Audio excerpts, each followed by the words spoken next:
ঠাকুরকে আমরা সবাই ভালোবাসি,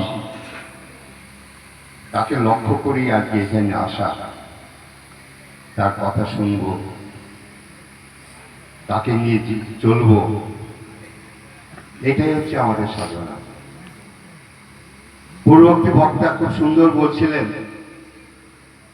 আমি তার বক্তব্যের রেশ ধরে বলছি, আজকে সারা ভারতবর্ষ কেন, সারা পৃথিবী ব্যাপী যে অরাজকতা চলছে, অসামাজিকতা চলছে,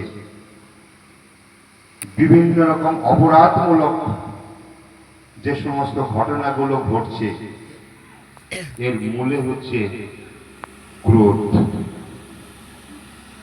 কাম, লোভ। ভারতবর্ষে কেন সমস্ত পৃথিবীতেই এইটাকে রোধ করবার জন্য কিন্তু সেই দেশের আইন আছে, পুলিশ আছে, বিচার ব্যবস্থা আছে, কিন্তু অপরাধ কি কমছে? কমছে না।